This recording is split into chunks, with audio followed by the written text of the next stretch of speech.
Hola, ¿cómo les va? Bienvenidos a otro programa sin exclusiones. Les propongo primero que vayamos a la pausa comercial y después me acompañen con las cosas interesantes que tenemos para compartir con ustedes. Ya volvemos. Su seguridad requiere decisiones firmes.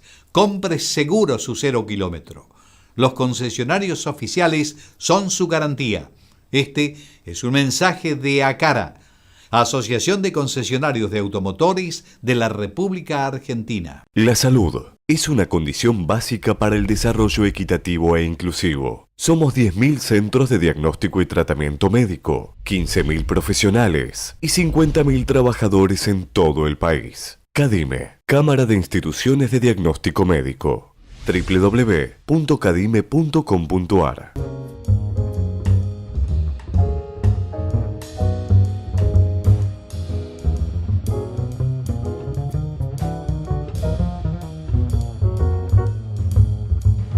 ...40 años de responsabilidad empresaria.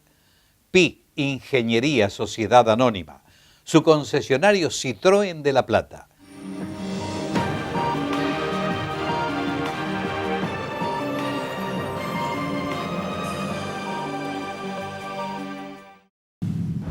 Para vos, que vas a comprarte un 0 kilómetro, en los concesionarios de autos, La Caja también te ofrece los seguros más convenientes.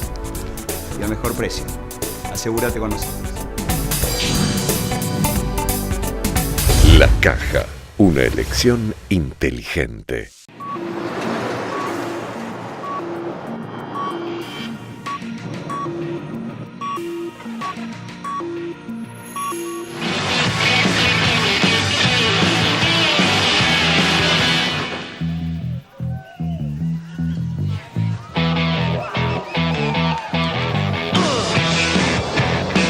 Nuevo Citroën C3 Aircross. Nuevos caminos, nuevas experiencias. Citroën.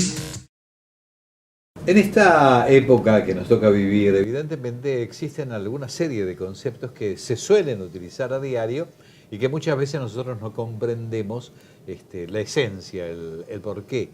Y bueno, entonces nos gusta analizar, nos gusta clarificar, y nadie mejor entonces que comenzar una semblanza de este tema con la doctora Zaida Saz, que ustedes saben que es psicoanalista y además ha estado varias veces con nosotros en el programa tratando temas realmente importantes y trascendentes. Este de hoy también va a ser importante porque no solamente vamos a hablar de empatía, que es uno de los temas que me gustaría abordar, sino un poco cómo tiene que ver todo esto de la identificación con el otro para saber qué nos está pasando realmente en esta sociedad que nos toca vivir. ¿Cómo estás, Zaida? Un gusto. Muy bien, un gusto, Luis. ¿Todo bien? Hace tiempo que no nos veíamos. Es cierto, por eso te extrañaba. Bueno. Es decir, me identifiqué tanto Qué contigo. Muy bueno, hemos tenido empatía. Claro, entonces por eso el tema. ¿Qué es esto de la empatía que se está utilizando tanto? Un concepto de esto de identificación con el otro, es decir, tratar de comprender al otro, ¿no? Es decir, volver a mami. Entonces estás en todo anotado. Y bueno, empieza por ahí, ¿no? Yo primero diría que se usa mucho y de muy diversas maneras. Hoy podemos señalar que casi tenemos que reformular los códigos con los que transitamos el lenguaje. No decimos lo mismo cuando estamos hablando. Y en este caso digo, bueno, quizás sería bueno enmarcar que vamos a hablar de empatía cuando decimos que empatía es en el interior y el pathos es el sufrimiento del otro. Es decir, mi posibilidad cognitiva de incluirme en el sentir y en el sufrir, en el ser íntimo del otro.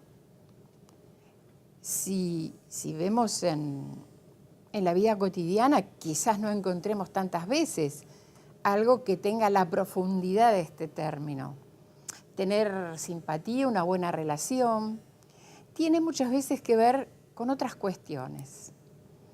La simpatía proviene de una de las leyes de la magia blanca. Ajá. Y que es que lo semejante produce lo semejante. Entonces, en empatía, esta posibilidad de ver en el otro algo de su padecer, de su sufrir, de su mismidad, digámoslo en castellano, en realidad tiene que ver con que yo puedo ver aspectos que yo entiendo y que tengo del otro. Esto es lo identitario. Mi identidad está construida por los otros, especularmente. Yo me veo a través de lo que los otros ven de mí y me devuelven.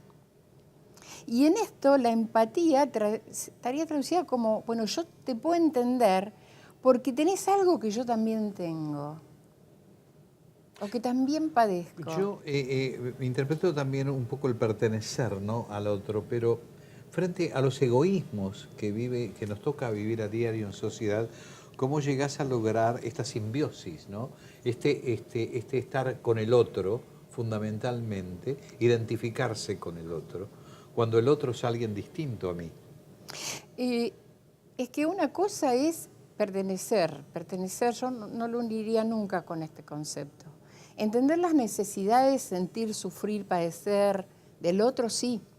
Es casi una habilidad cognitiva esta posibilidad, que de hecho hoy, en un mundo comercial, empresario, centrado en el progreso fundamentalmente económico, prestigio y éxito rápido, se trabaja mucho dentro de esta área con las personas que tienen una mayor capacidad cognitiva en este sentido.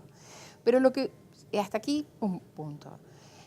Lo que vos estás formulando es cómo es compatible en una sociedad tan individualista, exacto, tan narcisista. Después de la Segunda Guerra Mundial, la gran eclosión, el posmodernismo, la posindustrialización, una tendencia marcada a todo lo que tenga que ver con criterios de yo tengo que elegir según mi deseo, cosa que es válida, desde luego, pero entonces el deseo de los otros queda absolutamente ignorado, relegado, y se ha sorteado una de las cosas que son el déficit que tenemos las sociedades actuales, no solamente de justicia, sino de solidaridades. ¿Cómo comprendemos entonces, desde el punto de vista de la psicología, lo que se denomina proyección? Si yo proyecto en el otro lo que yo quiero para mí, estoy de algún modo transmitiéndole lo que yo siento, pero me proyecto en el otro para ver. Entonces, ¿cómo se conjuga con este? Es que el otro puede tener cosas con las cuales yo interjuego, y ahí está la empatía, el fenómeno empático. Uno no hace empatía con todo el mundo. Hay ciertas profesiones que casi lo exigirían y que tienen bastante que ver con el escuchar.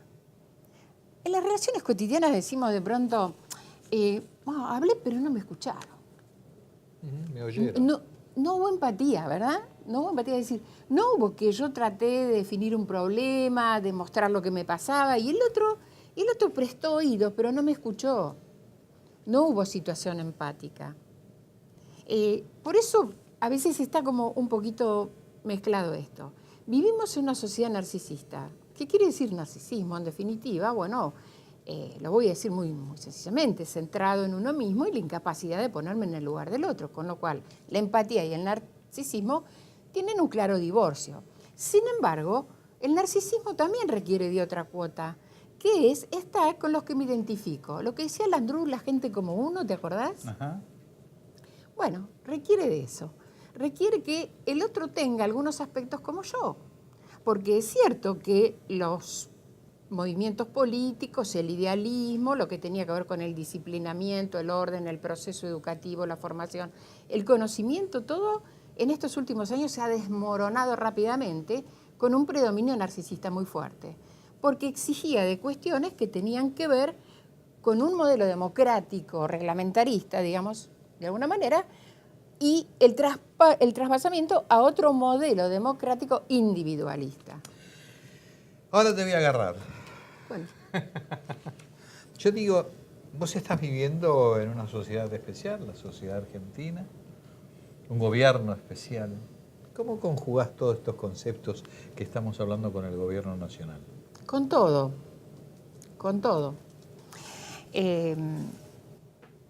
Porque hablaste de narcisismo, porque hablaste de empatía, porque hablaste de egoísmos, porque hablaste de simpatías. Sí. Bueno, una de las características que decía Freud sobre el narcisismo, y también lo decía Fromm, ¿no?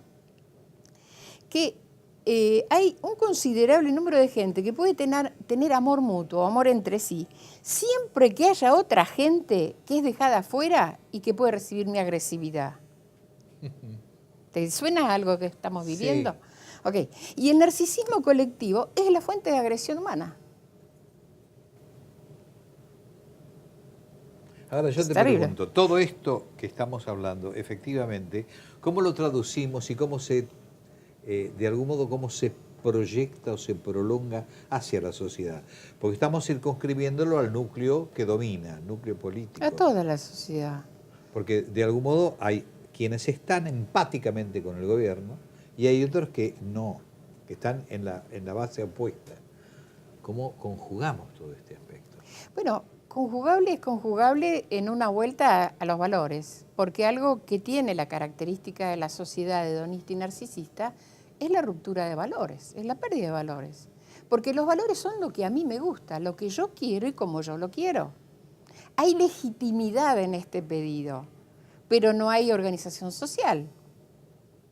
Entonces uno puede decir, la agresión defensiva es un ataque a intereses que yo considero vitales. Yo me reúno con iguales que tienen intereses parecidos, pero necesariamente descargo mi agresión sobre los que no lo tienen. Esto es lo que está pasando en todos los sectores. Por otro lado, cada vez las situaciones más agresivas, más dolorosas y más cruentas para la vida social son vividas con naturalidad. Se ha naturalizado mucho la violencia. ¿Por qué? Porque yo estoy ocupado en lo que me pasa a mí.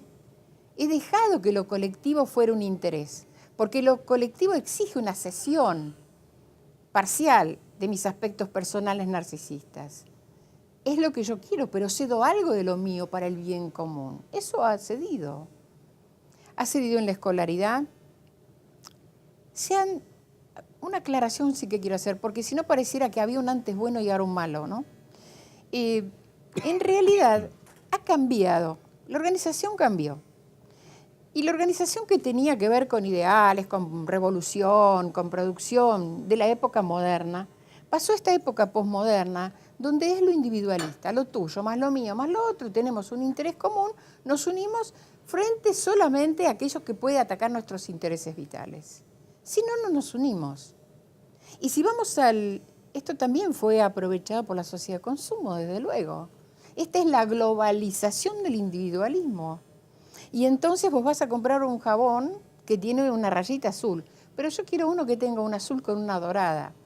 Y entonces yo creo que ejerzo mi libertad, que de hecho ejerzo mi libertad, pero por otro lado lo que estoy haciendo es siendo un objeto de la sociedad globalizada de consumo, de la que yo reniego, protesto e intento discriminarme.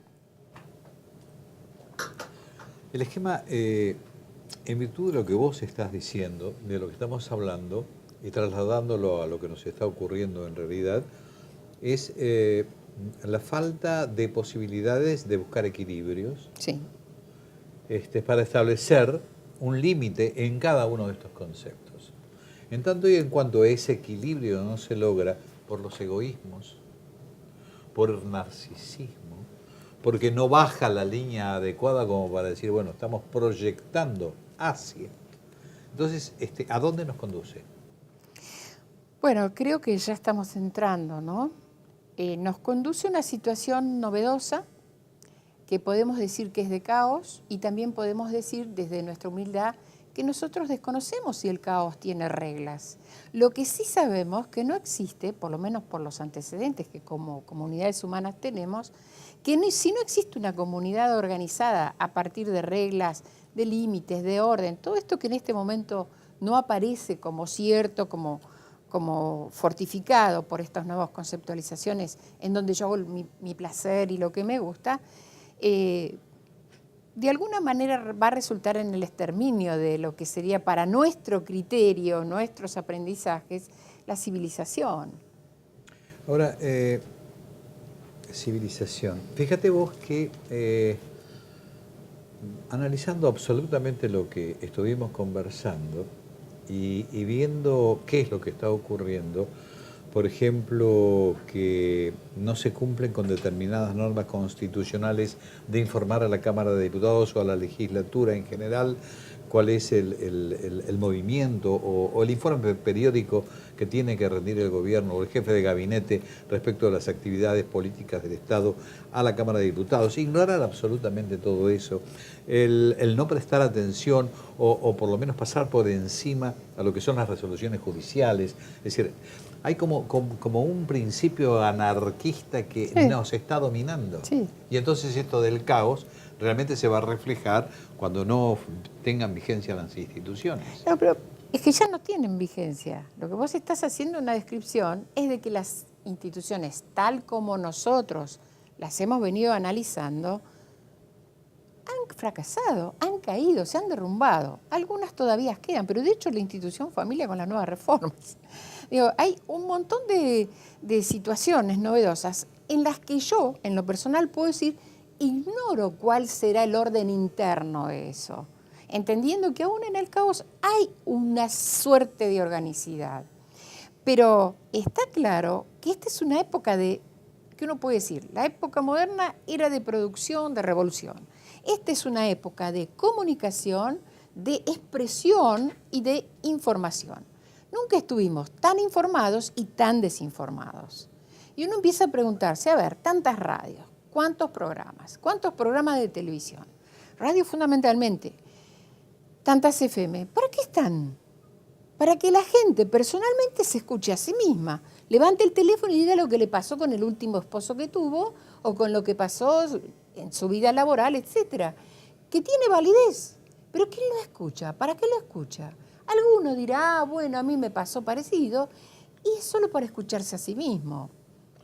Este es el nudo. Lo mediático está invadiendo la realidad. Totalmente, le está condicionando. Digo, de alguna manera es como cuando la ley se anticipa a lo consuetudinario, dirían ustedes, los abogados, ¿verdad? En un caso en donde uno dice, bueno, la fidelidad no tiene que ser un requisito, o la convivencia, voy a decir mejor, la fidelidad es un acuerdo. La convivencia para que alguien esté en una unión matrimonial, bueno, se está adelantando a los hechos. Porque la gente se une igual, quiero decir, consensuadamente, de muchas maneras. Lo traslado esto a la familia. Todo lo que está pasando en la sociedad se refleja en la familia. La falta de límites, la imposibilidad a lo mejor de marcar determinadas cosas. Y esto produce la violencia, Sí. produce agresión, Sí, produce sí. todo esto que estamos viviendo. Sí. Anarquismo total, absoluto. ¿Cómo se equilibra, cómo se establecen pautas adecuadas? Es una gran pregunta que me estás haciendo. Sí, por lo Digo- general intento preguntarlo.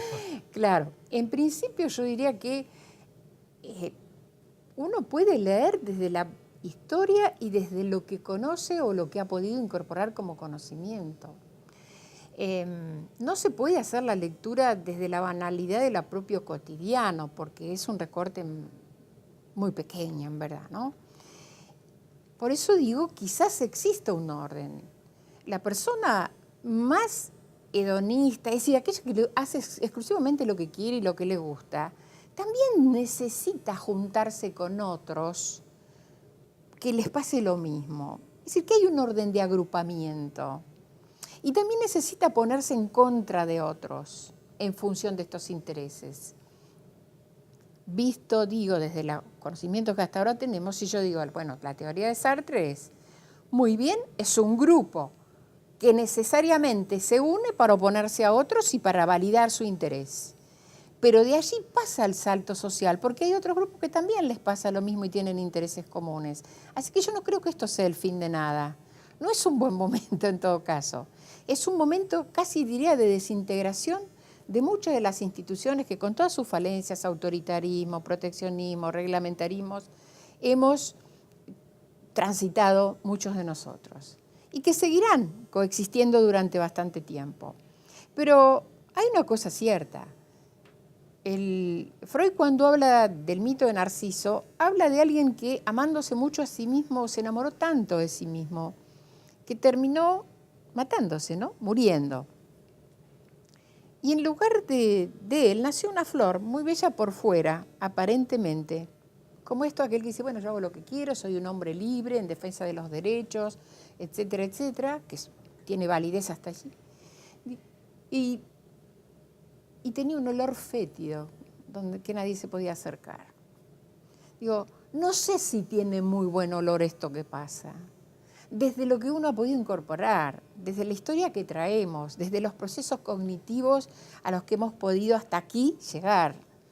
Es cierto que también dentro de todo este juego está la relación de poder. Alguien que tiene el poder desinforma. La información es poder, es un viejo adagio. Si yo no informo, es porque te subordiné. Y entonces, en algún momento, este que cree que está haciendo todo lo que quiere y como quiere, se va a dar cuenta que otro que está haciendo lo que quiere y como quiere, lo está sometiendo. Y otra vez es el viejo discurso del amo y el esclavo. Son los ciclos que finalmente la sociología da cuenta. En este ciclo que vos estás diciendo, me llama mucho la atención la pasividad de la gente. Este es el esquema que me llama la atención porque antes se reaccionaba de otra manera. Es decir, o no hay reacción, o hay adaptación, o hay, bueno, ¿qué me importa? O me ocupo de mí. Exacto. Exclusivamente. Egoísmo. Centralización en el yo, ¿no? En el ego. Es la centralización en mí mismo. Entonces, ¿y si no puedo hacer nada? ¿Qué dice la gente? Y no puedo hacer nada. Y si no puedo hacer nada, y entonces voy a hacer lo mío. Y yo hago lo mío. Y bueno, ¿qué voy a pensar en el interés? ¿Qué voy a ir a una marcha? Voy a hacer una militancia gratis un montón de tiempo. Está muy depreciado esto. Porque se viven otros criterios. Ahora yo quisiera decir un punto donde nacen desde el punto de vista de lo psicológico esto. Es decir, la personalidad narcisista, que luego se hace narcisismo colectivo, es una personalidad que adolece del reconocimiento materno. Es un alguien que no recibió ni el afecto ni el reconocimiento del vínculo primario más importante, que luego lo va buscando a lo largo del camino y como sobrecompensación ocupa situaciones de sobreestimación propia de lo que dice, de lo que hace, de sentir que lo que dice es la única verdad y es la realidad. No me suena nada, pero digo, esta cosa de lo que yo digo es cierto, es absolutamente artificial. Es una máscara que sobrecompensa esa necesidad de reconocimiento. ¿Cómo se sale? Yo creo que estamos saliendo. Primero hay que entrar bien en los procesos para salir. Creo que este no es un proceso que tiene retorno, de ninguna manera. Por eso, humildemente digo, bueno, uno puede tener cierta posibilidad de prospectiva en función de lo incorporado, de lo transitado, de lo vivido, pero nada más. Creo que hay un punto que siempre el ser humano reconoce que necesita al otro. El narcisista lo hace con quienes tienen intereses iguales. Los que no lo son tanto, también lo hace. Hoy hay un montón de agrupaciones sociales, de organizaciones de la sociedad civil, muy exclusivas, muy pequeñas, pero siempre necesitamos del otro, porque solo tengo identidad con el otro. El otro me devuelve mi propia imagen, me dice del quién soy. Es la única posibilidad de que yo construya una identidad sólida y que tenga un yo que permita socializar. Pasar del individualismo a lo colectivo es uno de los tránsitos y los saltos más importantes que en la maduración puede hacer un sujeto. No vivimos en una sociedad que facilite esto, muy por el contrario. Esto es un riesgo, pero no es el riesgo de la pulverización total. Sin embargo, es como que se siente de esa manera y no se expresa. Se siente de esa manera porque aquello que ha sido el hábitus, que ha sido lo cultural y que ya no da cuenta de lo real, lo simbólico que comparto, no da cuenta de lo real, entonces me angustio y pierdo algo que es muy importante para las sociedades, que es las certezas. Las certezas son siempre ilusiones con algunos indicadores de realidad, pero necesito certezas para la construcción. Buena parte de la apatía tiene que ver con la incerteza. ¿Para qué estudiar si no voy a encontrar trabajo? ¿Para qué me voy a ocupar de esto si hay otros que tienen 20 años y ganan 50.000 pesos y yo vengo transitando hace 30 años este camino? No gano nada. Pero esa no es una visión así muy negra de la cosa. A lo mejor No. existen otros valores que lo Seguramente. impulsan a uno. Bueno, esto estaba señalando, ¿no? Creo que sí, que hay dos valores, que es justicia y solidaridad. El otro es un otro, que no soy yo. Y yo quiero ser reconocido. Y para ser reconocido también tengo que ser el otro para el otro. Pero si desconozco la realidad. Entonces estoy en una sociedad psicótica. Y todos transitamos, como nuestra vida tenemos nuestros rasgos. Y hay momentos de anarquía, de caos, etcétera, que son momentos, voy a decirlo así, muy locos para las sociedades, de grandes riesgos, de altísimos costos, hasta que me doy cuenta que necesito transitar con el otro, porque no soy otro si no hay un otro, ¿se entiende? Es correcto. Es el otro de mí, pero si hay un otro de mí es que estoy yo, si no, yo no estoy. Y si no, oculto la cabeza como el avestruz. No, o me tiro al agua como Narciso, ¿verdad? Me miro tanto, no hay otro sino yo, y me pierdo. Entonces, en el mismo ser humano está esta capacidad de salir.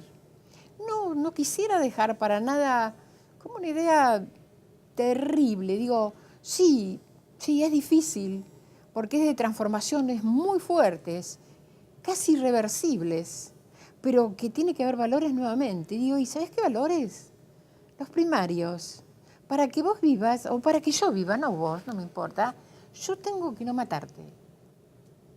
Para que ese otro que yo amo y lo quiero para mí, porque lo amo, esté conmigo, y vos tenemos que respetar ciertas reglas. Y este es mi territorio, y esta es la cueva donde estoy. Y la historia empezó por allí, porque el ser humano empieza por allí. En el mismo ser humano está su capacidad de transformación de la realidad. La realidad no terminará por aniquilarlo, de ninguna manera. Es otro tiempo. Tendremos que ponernos nuevos lentes para poder entenderlo. Y terminar como decía el filósofo, el hombre es la medida de todas las cosas. Exactamente. Gracias por venir, Zaida. Realmente para mí siempre es un gusto estar contigo. Igualmente. Hoy nos metimos en temas así muy específicos, pero nos demuestran algo que tiene que ver con la idiosincrasia que nos toca, que nos toca de cerca a todos los argentinos. Somos así. Y entonces pasa esto que estuvimos analizando, mejor dicho, que estuvo clarificando Zaida Saz. Gracias por venir. Muchas gracias, Luis. Hasta cualquier momento. Hasta luego.